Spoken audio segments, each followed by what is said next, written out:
Pour ce qui est du USAR Francisère, on est près des 3000 clients. En fait, nous, on essaie d'être au plus proche de nos adhérents.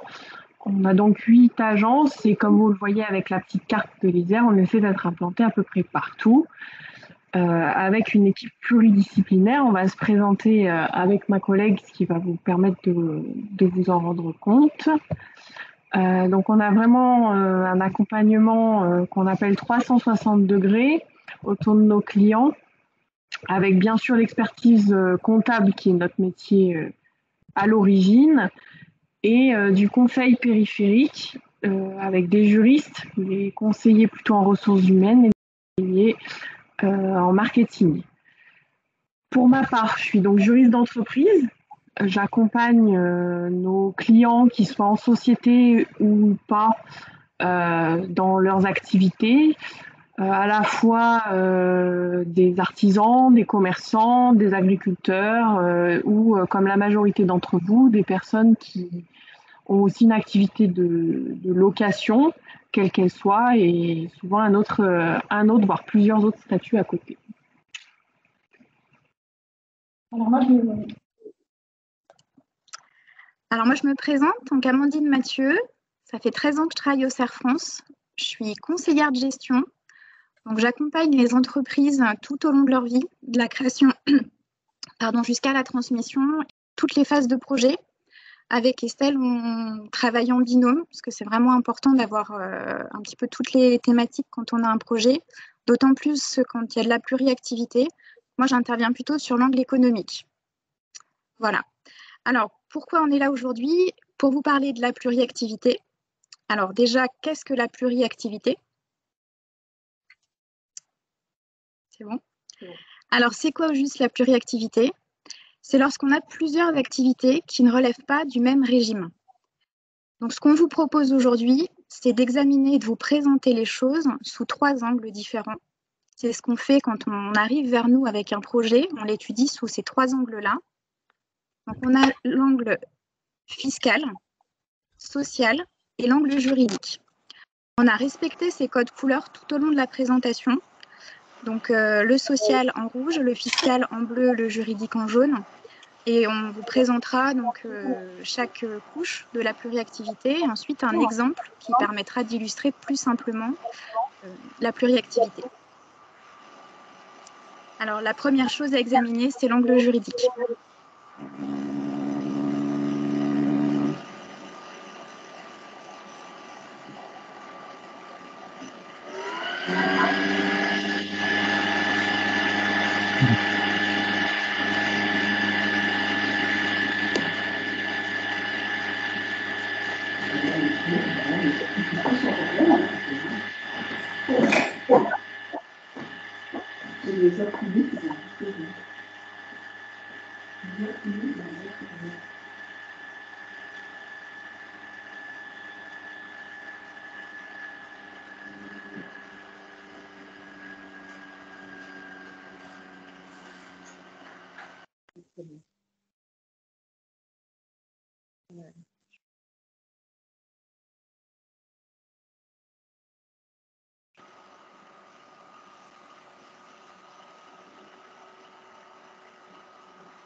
Est-ce que les nouvelles personnes qui viennent d'arriver pourraient couper leur micro, s'il vous plaît?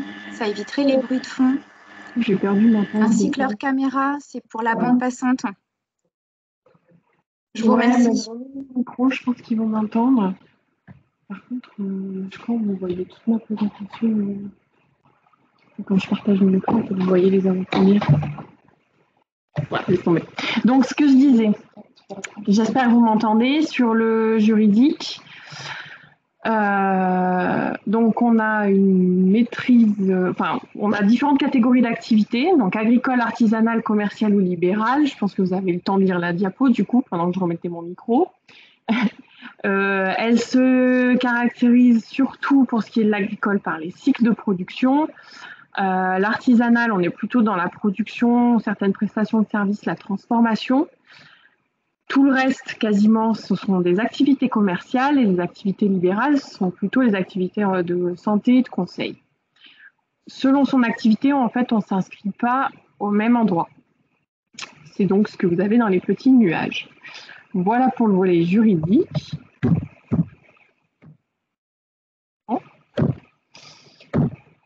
On a donc le volet fiscal, comme on vous disait.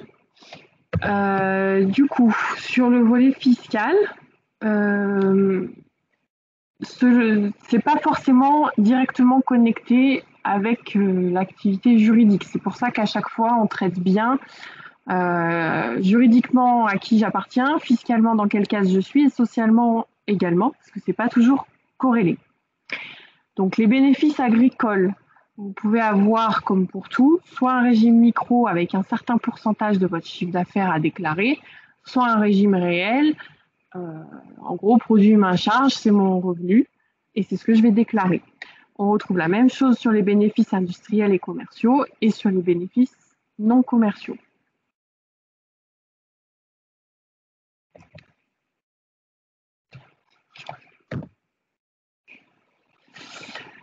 Si jamais vous êtes au réel, en réalité, vous pouvez potentiellement déclarer tous vos revenus ensemble sous certaines conditions.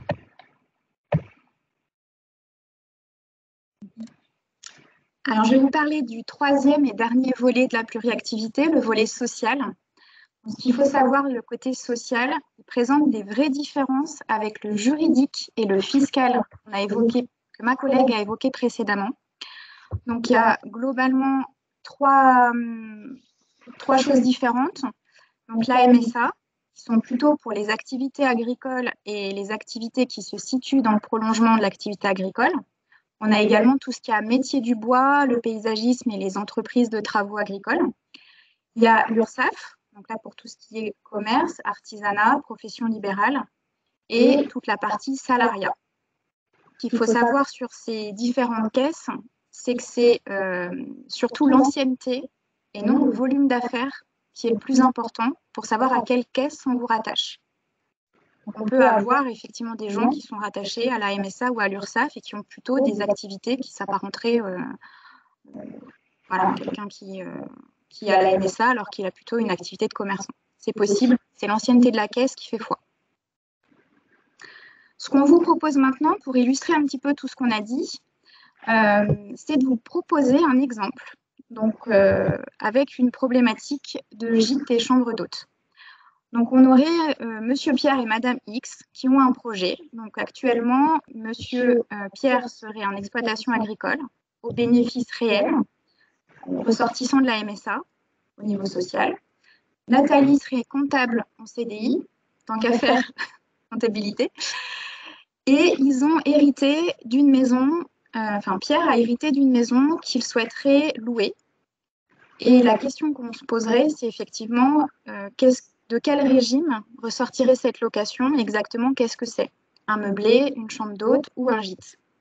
Et la deuxième thématique qu'on illustre aujourd'hui, c'est Nathalie qui se dit qu'elle aime cuisiner et qu'occasionnellement, elle aimerait proposer un service traiteur lorsque les locataires de cette maison veulent faire des événements.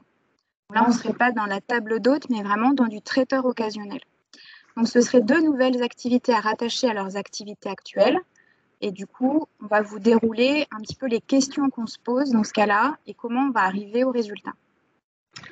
Donc, en fait, la première question, ça va être de classer leur activité, puisque quand on fait de la location, soit on va s'appeler gîte, soit on va s'appeler chambre d'hôte, ou alors on va parler simplement de meublé. Donc en fait, les meublés, c'est pas le cœur de notre sujet aujourd'hui. Ce qu'on entend par meublé, c'est des fois ce qu'on appelle un loueur en meublé, professionnel ou non professionnel.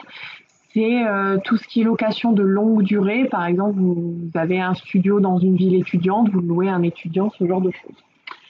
Sur les gîtes et les chambres d'hôtes, donc là, avec notre hypothèse, c'est plus ça qu'on va essayer de savoir. Est-ce qu'ils vont être gîtes, est-ce qu'ils vont être chambres d'hôtes? On va poser une première question qui est, est-ce que la partie locative, est-ce que ce que vous allez louer est rattaché à votre habitation? Oui ou non? Dans l'hypothèse de Pierre et Nathalie, c'est non. C'est une maison qui est à part, donc qui viennent d'hériter. Est-ce que cette location sera touristique? Oui, c'est pas de la location, comme je vous disais, un studio dans une ville étudiante, tout ce genre de choses. Et du coup, est-ce que vous allez réaliser des prestations para-hôtelières? Je vais vous les présenter dans un instant. Dans notre hypothèse, ce sont des gens qui n'en font pas puisque la partie locative n'est pas rattachée à leur habitation, ils ne sont pas directement à côté. Ce questionnement nous permet de déduire qu'eux, ils vont être dans un gîte et non dans une chambre d'hôte, parce que dans la chambre d'hôte, vous avez entre autres ces fameuses prestations para-hôtelières. Qu'est-ce qu'on entend par là? En fait, c'est lorsqu'on loue, bien sûr, mais on a aussi un accueil particulier des locataires. On fournit le linge de maison, on fournit les petits déjeuners et le ménage est régulier, c'est-à-dire que c'est pas juste entre deux séjours pour s'assurer que la maison est propre. Et dès lors qu'on assure 3 sur 4 de ces prestations, on est qualifié de chambre d'hôte. Alors, ma collègue, elle vous a expliqué le cheminement, toutes les questions qu'on se posait pour identifier la pluriactivité. Et ce que je vous propose, c'est de revenir à ce qu'on a vu au début avec nos fameuses couches juridiques, fiscales et sociales. Et du coup, de reprendre l'exemple de Pierre et Nathalie en disant, voilà, du coup, on a identifié que Pierre et Nathalie, ils avaient un gîte, qu'ils auraient un gîte demain.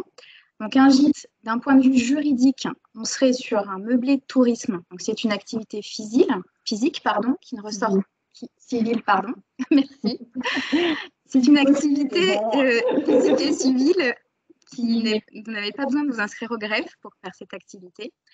D'un point de vue fiscal, c'est un bénéfice industriel et commercial, parce que là, on n'est pas dans le cas où on est rattaché à une activité agricole, puisque ce n'est pas physiquement dans le prolongement de l'activité agricole, c'est quelque chose qui se situe ailleurs, dans un autre lieu que le siège d'exploitation.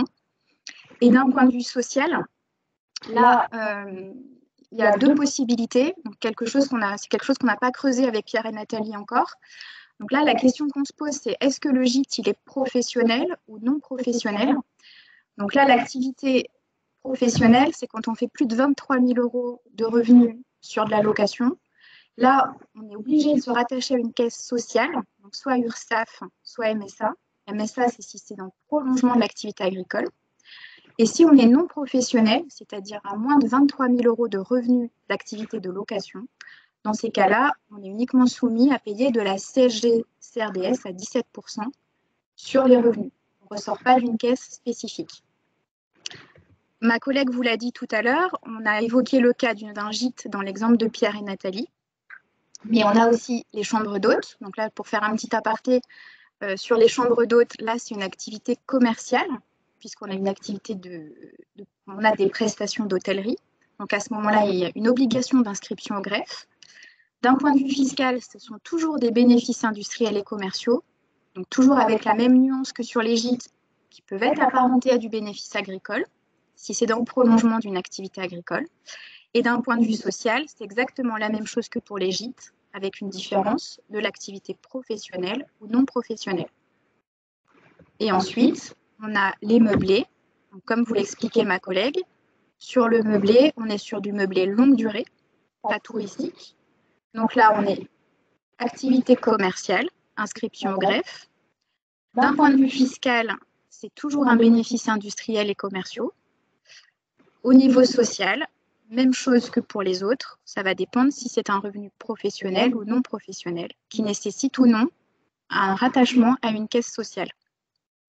On n'a pas discuté des locations non meublées, où là, on serait sur du revenu foncier, qui est encore autre chose. Sur l'activité annexe que se propose de faire Nathalie, donc la restauration, la vente de plats à emporter, Donc en fait, on a choisi ça parce que c'est une activité qui est artisanale et qui est en fait particulière. Donc, on retrouve nos catégories juridiques et puis un peu nos cases, hein, l'agriculteur, l'artisan et le commerçant. Donc, si jamais ils avaient été agriculteurs et que la restauration est vraiment avec les produits d'exploitation, on est toujours dans cette idée de prolongement. L'école est toujours la MSA. C'est pas du tout notre hypothèse. Nous, on a dit qu'elle voulait être traiteur. Dans ce cas-là, c'est dans la catégorie des artisans qui sont donc aux bénéfices industriels et commerciaux et qui cotisent à l'URSSAF. Enfin maintenant, d'ailleurs, Sécurité sociale des indépendants, SSI, mais c'est exactement la même chose. Et pour être traiteur, en fait, il faut justifier d'un diplôme ou alors d'une expérience suffisante pour pouvoir s'inscrire au registre des métiers. Pardon. Et du coup, si jamais c'est plus de la consommation sur place, en fait, avec des tables faites comme un restaurant, auquel cas c'est une activité commerciale qui est également au BIC et qui lève aussi de l'URSSAF. Je vous propose qu'on reprenne peut-être les questions qui ont été posées au fil de l'eau. Moi, je ne les vois pas sur ma présentation. Je vais vous mettre, si déjà vous voulez relever nos coordonnées pour nous écrire plus tard. Si après vous avez des questions, vous pouvez aussi réactiver vos micros les uns après les autres si c'est possible. Soit des questions sur ce qu'on vient de vous présenter, soit plutôt en lien avec ce que vous exercez vous et ce que vous vous demandiez, enfin voilà, ce que vous attendiez d'aujourd'hui.